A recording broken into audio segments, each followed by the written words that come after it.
Yo, what is up, guys? Welcome to today's presentation where we're going to be talking about the vacation tips that I have for you. So, basically, how to stay on track during vacation. And now, for the most part, guys, if you are on vacation, quite honestly, I don't want you to be on track, especially if you're in my VIP program.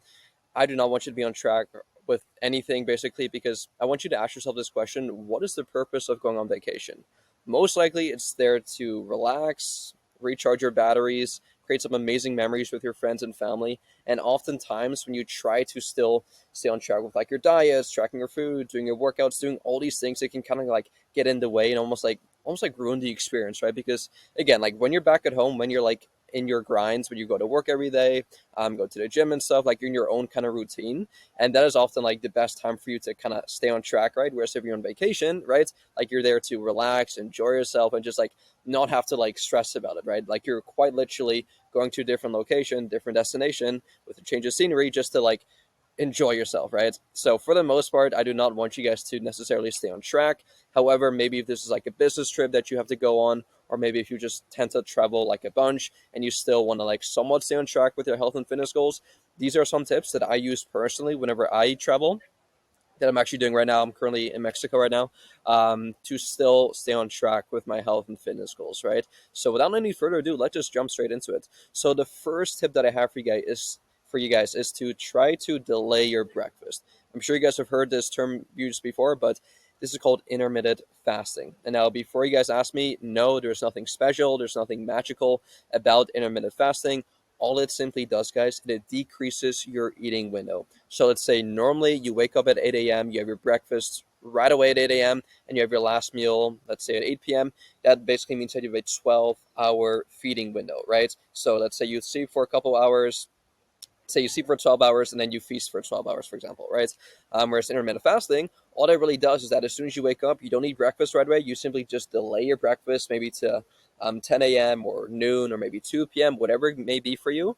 And all this really does, it just decreases your eating window, which allows you to eat larger meals in a shorter time span, right? And now, do you have to necessarily do this? Absolutely not. It's just another tool in your toolkit to make it easier for yourself to stay within your daily calorie goal, right? Because, quite simply put, the less time you have to eat, chances are the less you are going to eat, right? Now, unless you're like a huge eater and unless you like know yourself that, okay, if I intermittent fast, the likelihood of me binging on my diet and just like completely overdoing it on my calories, if that is the case for you, then definitely by all means don't do this. If you feel a lot better and if you can manage your calories a lot better, just spacing them out more frequently throughout the day, then please go ahead and do that, right? I just found for myself personally that I'm not a huge breakfast eater, so I couldn't really care less about eating like a massive meal first thing when I wake up for breakfast. So I just tend to delay my breakfast. I get up, I go for a nice little walk in the morning, enjoy the sunshine, and then if I do notice that my hunger is starting to like creep up a bit, I mean, you guys should be doing this regardless, but have water. Like as soon as you wake up, try to have like a liter of water as soon as you wake up, because oftentimes as well, guys, we often mistake hunger for dehydration. So if you notice that if you're like super hungry, especially first thing in the morning, don't eat just yet. Try to have a try to have a liter of water first thing in the morning, and I guarantee you that your hunger will definitely start to diminish by a lot. So if you're not already, definitely go ahead and do that. And then throughout the day as well, if you notice that your hunger is starting to creep up a bit, a couple kind of like drinks that you can have that have 0 calories but that helps suppress your appetite is number one, coffee. The main ingredient in coffee is obviously caffeine, and caffeine is an appetite suppressant. So what you'll notice, and caffeine has a bunch of other great benefits, but what you'll notice is that as soon as you're done drinking a coffee or maybe like a tea or like a 0 calorie energy drink, that not only are you going to feel a lot more energized, you're going to be a bit more alert, almost like put you in a better mood as well, because caffeine has all these like amazing effects, of just putting you in a better mood, bit more alertness, more energy. It also suppresses your appetite. So this is a great thing to consume on a fat loss diet, especially if hunger is a big issue for you. But with that said, though, guys, do not overdo it because there can be too much of a good thing, right? So the FDA does recommend anything less than 450 milligrams of caffeine, which quite honestly is still a lot. Like one cup of coffee has around 150 to 200 milligrams, so that means around 1 to 2 cups of coffee every single day is completely fine. Just again, try not to overdo it. So that's what I do personally. I have a black coffee usually around 2 hours after waking up. And another thing you guys can try having is some sparkling water. Just the carbonation can definitely help with appetite. curbing. So those are the things that I do to kind of um, suppress my appetite as I go about my intermittent fasting. But again, just know that there's nothing special, there's nothing magical about this. If you don't want to do this, you don't have to do this. Now, leading on to my second tip, ignore the lesson. I don't know why I said lesson. These are just general tips, and you don't have to follow these. These are, again, just things that I do personally. But when I do break my fast, so let's say I wake up, I go about my day, I do some work in the morning when I do actually feel most productive in a fasted state. But let's say 11, noon comes around, I'm starting to like get hungry. Now I will break my fast. But now you're probably wondering to yourself, Conan, how do you plan on breaking your fast? Well, here's how I do it. Again, here is where you're going to have to control yourself, because I know a lot of people that as soon as they have their first meal, when they break their fast, they just completely go all out, let themselves loose. They have, and especially if you're at like an all you can eat buffet, right? Where at most hotels or resorts, there's like unlimited food, right? So this is really where your discipline will have to kind of come into play. So instead of like loading up right away on a bunch of just like sugary, high carb foods, donuts, all these pastries, croissants, breads, jams, sugary this, sugary cereals, all this stuff, try to like control yourself. And so what I do is I'll have usually two plates. So my first plate will be a bunch of vegetables, just fruits, vegetables. These are really low calorie, dense foods. Now, what that means is that they're really low in calories, but they provide you with a ton of volume. Now, what that means is that they actually fill you up without giving you or without you having to consume too many calories, which is absolutely awesome, right? Because who doesn't want to eat more food without necessarily having to like go over their calories?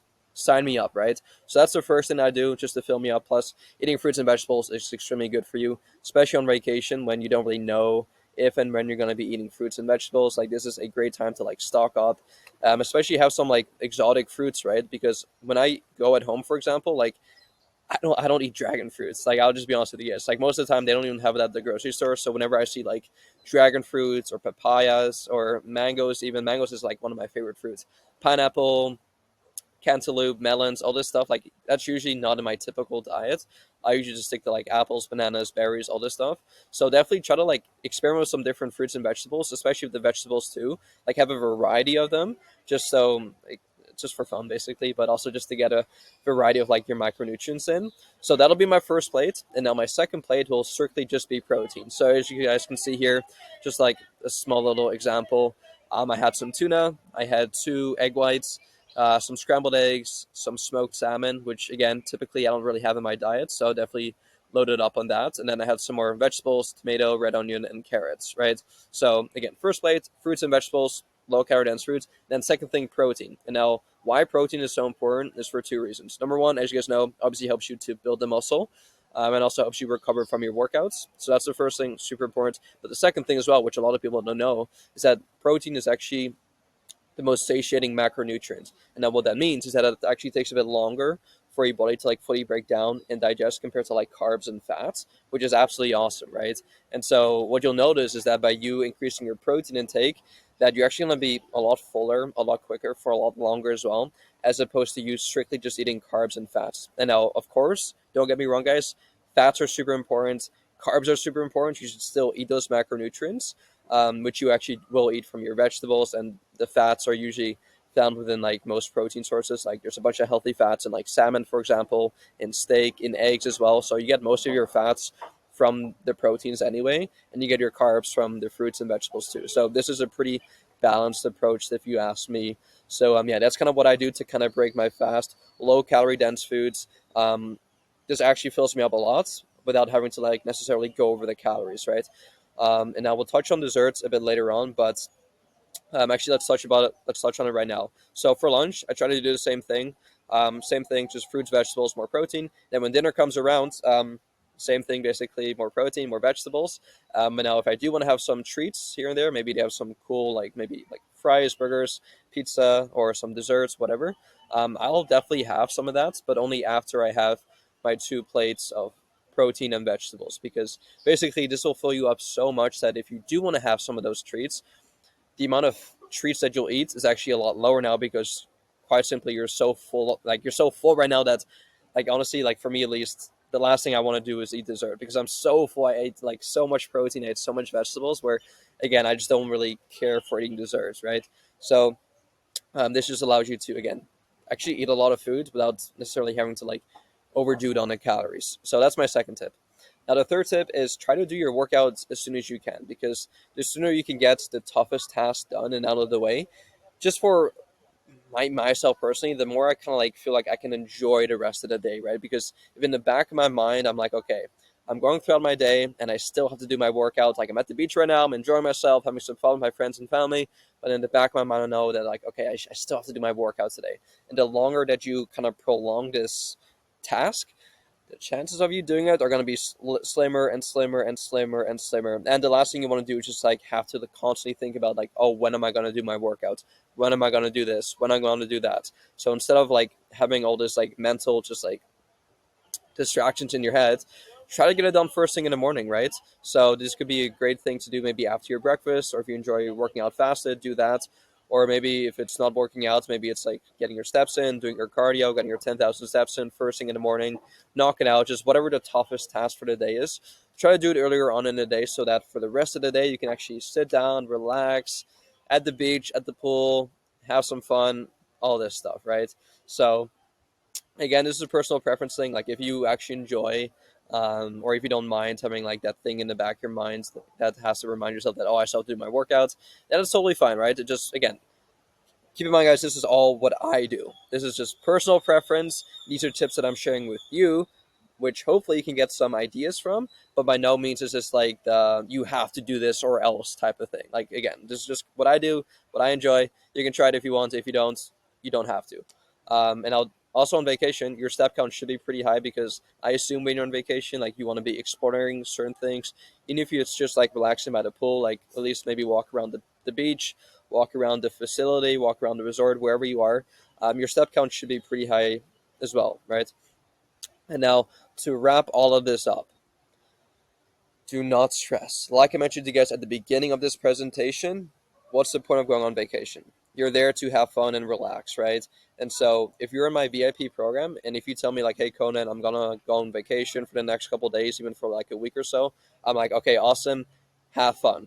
Don't worry about doing your workouts. Don't worry about tracking your foods, tracking your macros, trying to like be perfect, because again, that can take away from the actual experience of you being on vacation. And it's like, well, then why are we on vacation in the first place? If we're still doing our workouts, still tracking our food, we're literally just like doing what we're doing when we were back at home, but just in a different location.